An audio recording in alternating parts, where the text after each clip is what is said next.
Today is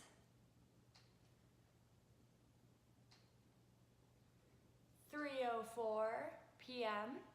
on Monday, March 11th, and we have had a great day thus far. We are 4 minutes late today because we were looking for the remote for the fireplace, which I could not find. Literally looked all over the house. So that's that, whatever.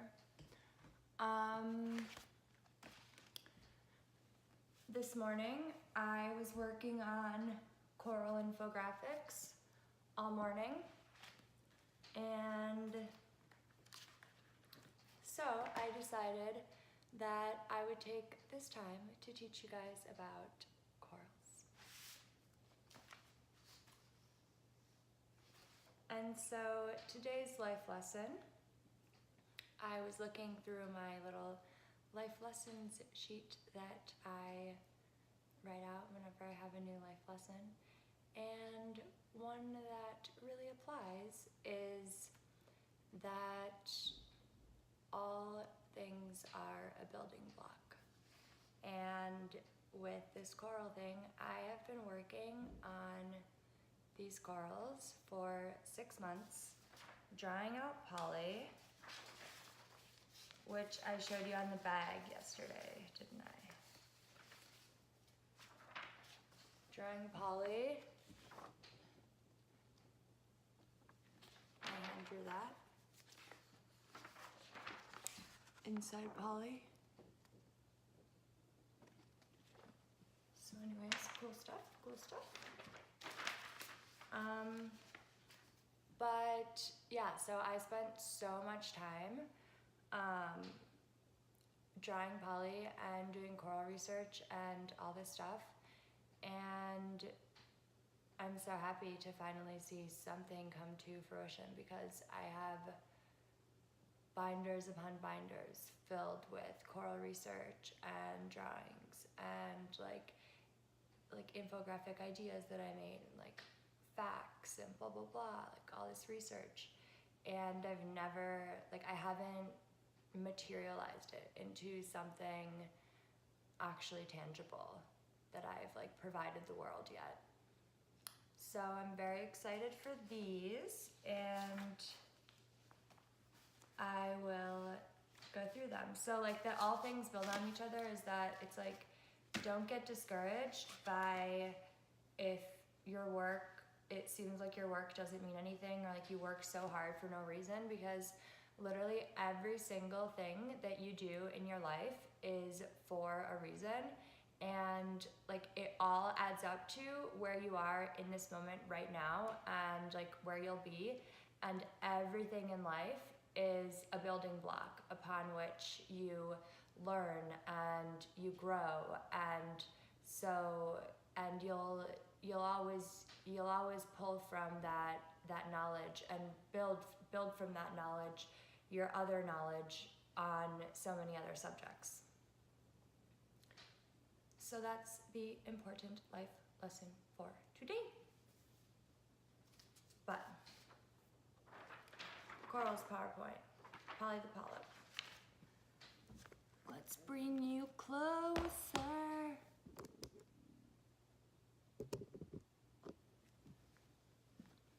Okay. So these are the infographics that I was like, I need to make. What are corals? Coral value, coral decline, what coral bleaching is and why, oxybenzone in corals, and then what is reef safe, and then meat poly and zooxanthellae. And so what are corals? Corals are known as the rainforests of the sea. They're made up of tiny, soft-bodied animals called polyps, with a mouth and tentacles with nematosis, stinging cells. But they're mostly made up of their large stomach. And then there's digestive filaments there. And then they secrete a limestone skeleton because of the zooxanthellae that make them solar powered, which is really cool. And so zooxanthellae provide up to 90% of the coral's nutrients through photosynthesis because they're the photosynthetic algae that live inside their tissues. And so the coral needs them. Corals need them. And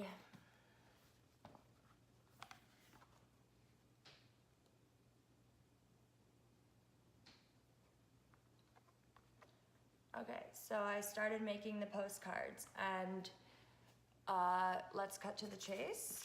Yeah. There's gonna be 20.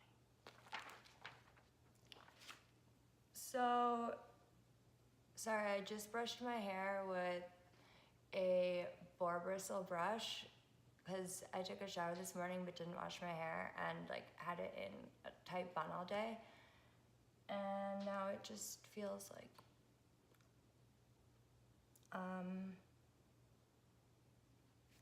anywho.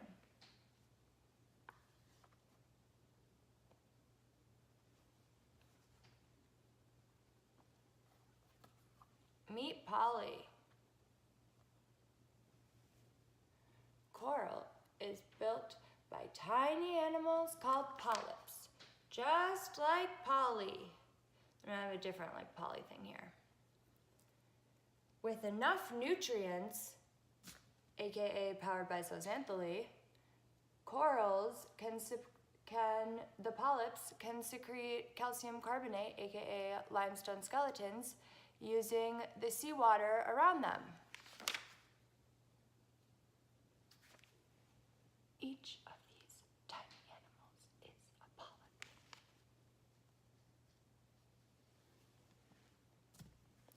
Meet Polly.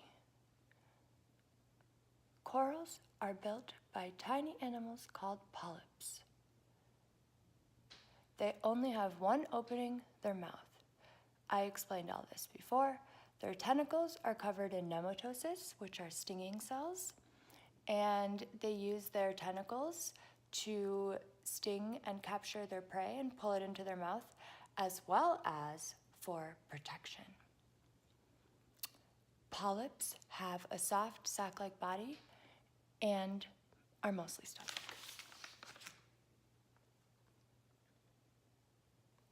So they can secrete the limestone skeleton, which I have to like remake these graphics kind of thing, so I just like have these in there so I remember. But zooxanthellae.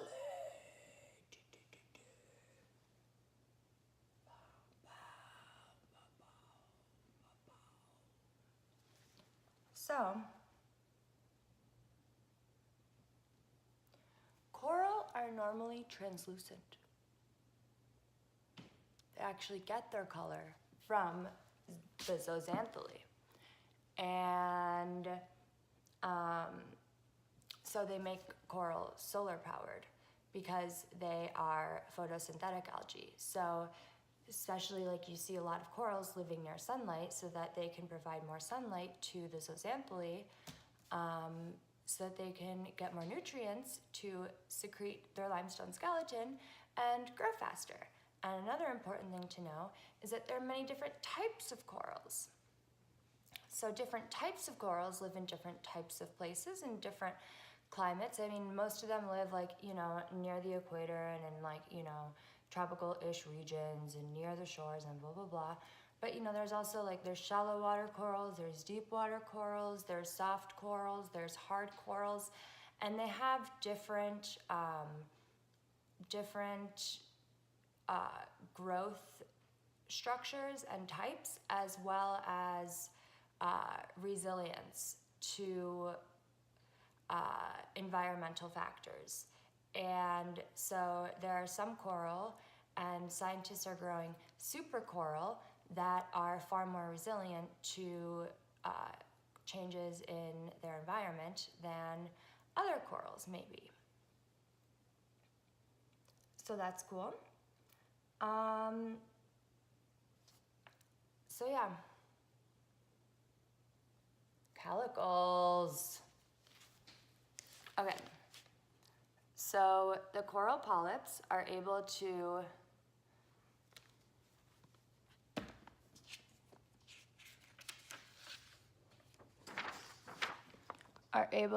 secrete their limestone skeleton.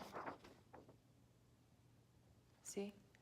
Because of the zooxanthellae. So the zooxanthellae live within their tissues, and the nematocysts are outside the tissues. And then the food, they trap the food, which goes in here, and then it goes in through the mouth, down into the stomach, and then there they're able to secrete the calcium carbonate skeleton, which builds the coral structure. Because actually the coral structure that you see is actually just the skeleton of the coral polyps, because the actual coral animal is the animals that build the coral structure by secreting the limestone skeleton. So let's take it back. Here's how it starts. So back to the beginning, way back when, corals attach to rocks in the sea because of their, see that? So they can attach. And then what they do for themselves is they build themselves in calcium carbonate using the calcium from the seawater, and yeah, anyways. So they build themselves these little cups. So the soft polyps live inside these cups here, and then they emerge, and it's like mainly at night really that they emerge to feed, and so they'll come out of these cups, and that's when you see them come alive. But otherwise, the living coral is in here because it's just protecting itself in its little cup.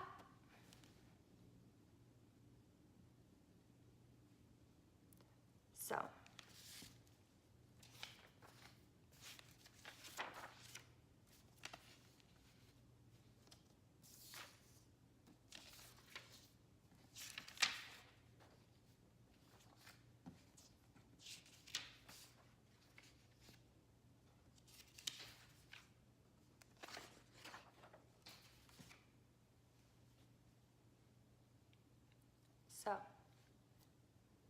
coral, the rainforests of the sea, and the capitals of the ocean. They cover less than 0.1% of the ocean floor, yet they provide habitat to 25% of marine life. 1 in every 4 animals that are in the ocean live and survive on or off of coral reefs. Thank you very much. And all coral reefs in the world add up to an area about the size of France. That's it. Like, that's all we need to protect people. So, and you know what I was thinking of? It's like, think of how much money we spend to protect our capitals, like, of countries, and we spend no money to protect the capitals of our sea, and it literally provides everything for everyone. I will explain. What are corals? Corals are made up of tiny soft-bodied animals called polyps. So yeah, they're powered by zooxanthellae, With this energy, they're able to secrete their limestone skeletons. So they've been building for millions of years, but they live in their little cup all their lives. And they are the most productive and biodiverse ecosystem on the planet. So millions of species live in coral reefs. They are only rivaled by the biodiversity of rainforest, but they beat them. And they beat everything in the amount of oxygen they produce and carbon they fix. So protect our reefs, man. And I'll tell you how. Flash forward, stop using products with oxybenzone. It's literally the one controllable thing that you can do to save the reefs, and it makes the biggest impact. So just get oxybenzone out of your system, which it's everywhere. But stop using products with oxybenzone. Tell your friends, tell your wife, tell your husband, tell your kids, because oxybenzone is getting everybody, and it's toxic. So, including over 1 million species of fish, invertebrates, and algae, including grouper, snapper, and lobster. And they're a significant food source for more than 1 billion people worldwide. So 1/7 of the entire world's population relies directly on coral reefs for food. So we would have a massive, massive global world hunger problem, as if we didn't already. But even, there's another factor, my friends. Onwards.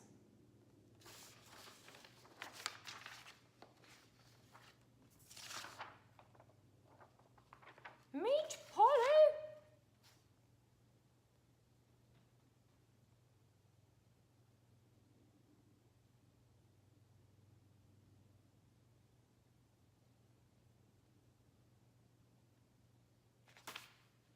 So the value.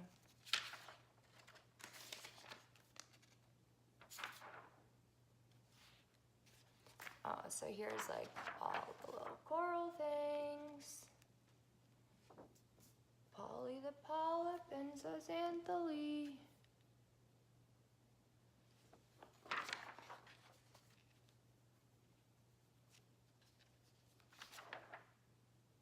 Corals are connected. I drew this as well. Look at that.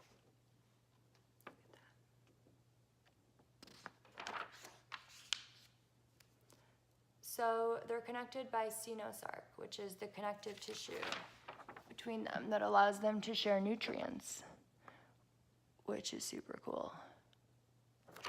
And so the generations of polyps form colonies and grow together and create adjoining cups, and then they form corals.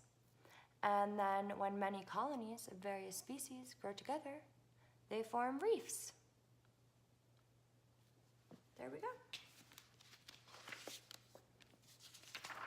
And now for the value. So we may not realize it, but corals power our entire world. And they rival rainforests with the amount of oxygen they produce and carbon dioxide they fix, and they build the home for 1/4 of all marine life. Big fact here, the value of coral reefs worldwide is $9.9 trillion. To put that in perspective, the value of oil worldwide is $3.3 trillion. 1/3 that of coral reefs. Coral reefs are 3 times more valuable worldwide than oil, my friends.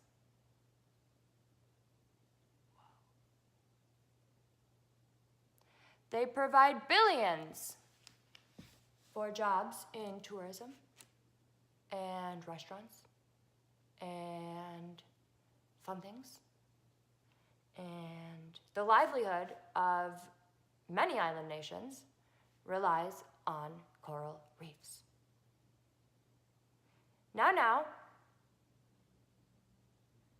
this you may not know, but it applies to you, probably.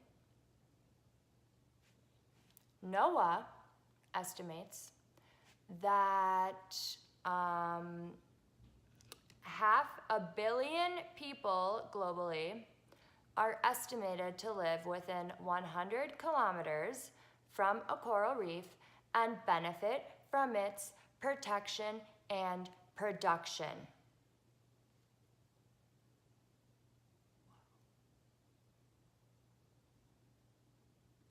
So 1/14 of the world lives within 60 miles of a coral reef and benefits directly from its protection and production. In terms of its vast protection in, for example, protecting us from storms and all of these natural disasters that are occurring due to our human pollution of the entire world. But we can work on it, my friends, because think of how far we've gotten in the world, like really. Like we have all the resources at our disposal now, basically, you know? It's like we are able to get together now, we are able to make change, and we are more connected now than ever, so why don't we use it for good? And why, you know, like we've gotten so far as humanity, so let's not let it blow us out of the water, you know? Let's stay in the water, check it out, see what's under there, because it's really cool. Life under sea is incredible. It's a completely different world. And again, to keep things in perspective, we only really started discovering it in like the 50s. So like we didn't really know what was even down there until the 50s. And then the 80s, like way more exploration and stuff. And then we started noticing declines. And then there was the first global bleaching event in like 1999, second global bleaching event in 2011, third global bleaching event in 2015, and they're becoming more frequent and more destructive, which is not good, but the good news is that we have discovered a large key to this entire phenomenon that many scientists have not yet discovered, which is oxybenzone, or have not quite put all the dots together. So thank you to Craig Downs for putting the dots together for everyone. And because oxybenzone causes coral to bleach at far lower temperatures than normal, and further prevents them from recovering. But we are getting ahead of ourselves. So, coral absorb up to 90% of wave energy, which reduces everything that we get from storms and hurricanes and anything like that. So, you probably live within 100 kilometers of a coastline, and you're probably benefiting from coral reefs and their protection and production. And if not, if you eat seafood, you are benefiting from their production. So no corals, no lobster, no sea turtles, no dolphins, no nothing. Oxybenzone? None of these things, because oxybenzone wipes everything out, my friends. Done. Donezo with everything. So now, did I mention that an estimated 1 billion people get their entire livelihoods from coral reefs? A seventh of the world. So, you may not realize it, but coral are always there to support you. So, it'd be nice if you showed a little love back, at the very least.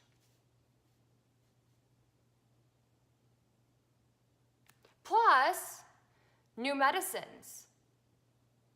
So they could hold the key for the cure for many diseases and like cancers, and I'm not sure, I researched that part like 4 months ago, so I can't quite exactly speak with complete confidence on the exact cures that it could hold, the exact ailments that it could hold the cure to. However, biomedical products, it is a big one in that. So there's another factor. Plus, I mean, it's like the cultural identity of so many places and nations.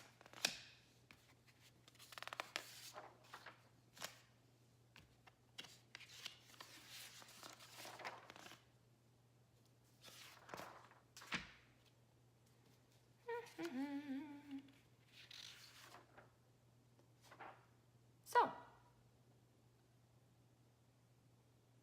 again, corals have been developing for millions of years, and in one lifetime, we've managed to destroy them. And now less than 50% of corals remain, and it is projected that if we don't change our ways, which we will, right, my friends? Because we will stop using oxybenzone, which will have a huge impact on coral recovery. You do not understand. I can explain it to you, but it will take very long. Anyways. So they're all projected to disappear by 2050 if we don't change our ways, which we will. But however, as of now, Florida Keys, 99% of the reefs are gone, dead. Caribbean, 85% of the Caribbean's reefs are dead. 40% of the Great Barrier Reef, and 30% in Hawaii. Shout out to Craig Downs, and shout out to Senator Espero and everyone in Hawaii for being incredible and for banning oxybenzone and octinoxate and for getting the word out, and your bomb. And your corals, thank you, most importantly.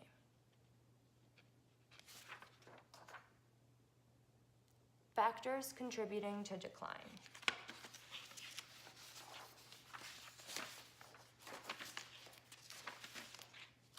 Wowzers, even I'm getting kind of exhausted now. Anyways, we'll finish this up. So usual top 3 are warming ocean temperatures and pollution and pesticide runoff. But the third factor is oxybenzone that nobody considers, and it's the biggest factor. And because the ocean absorbs 93% of the heat generated by climate change, and so an increase in 2 degrees Celsius is like living with a constant fever. It's like, just imagine that, like if you always had a fever. And you were drowning in this poisonous toxin all the time and had no way of like moving or escaping it. How would you feel? Just a question to ask yourself next time you spray this poisonous toxin all over yourself and the corals, and it's doing lots of danger, bad things to you as well, my friends. So warming ocean temperatures, they can adapt and survive corals.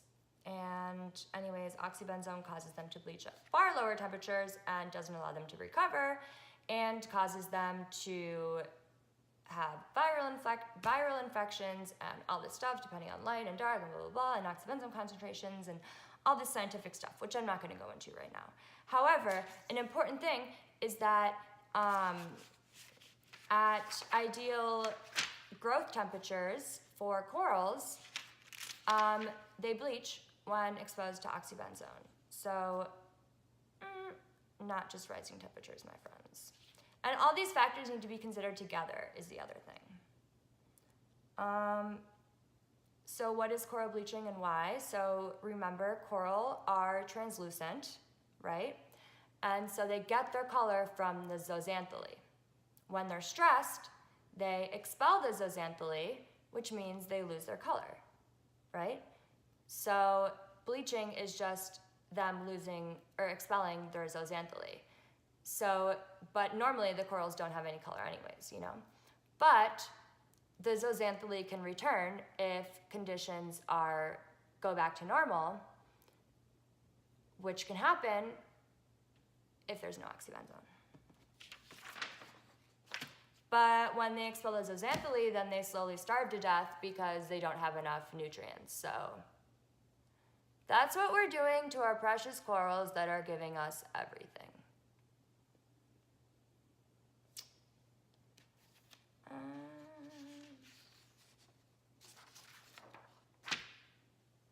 And so just how much are we talking about? So it's estimated that about like 8,000 tons of sunscreen enters into waters around our reefs each year. Depending on which estimate you use, it can be from like 4,000 to 6,000 from like 2008 estimates to now it's like 8,000 to 16,000, like today's estimates. And oxybenzone levels are only increasing.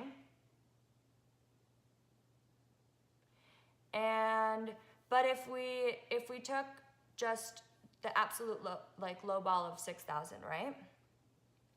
So an Olympic-sized swimming pool, so first of all, 1 drop of oxybenzone is enough to kill the coral in 6.5 Olympic-sized swimming pools. 1 drop. And now, most sunscreens contain oxybenzone, and the maximums are 6%, usually, like nearly everywhere globally now. They were 10% up until a few years ago. So all these people are putting all these sunscreens with oxybenzone concentrations of, we can even say an average of 5%, you know, and how much is that?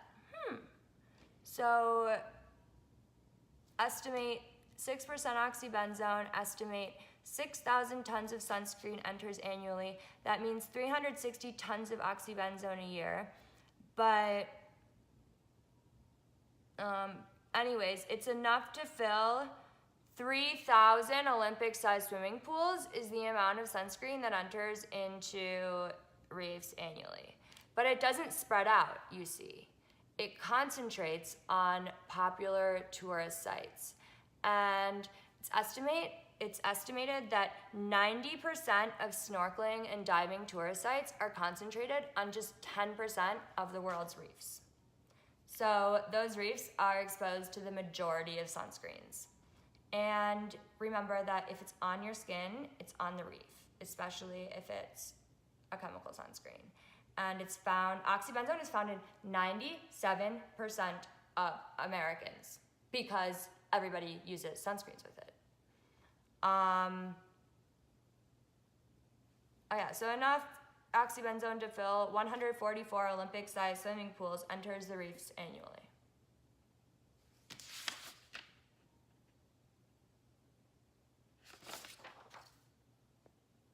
But we can stop it by just not using products with oxybenzone.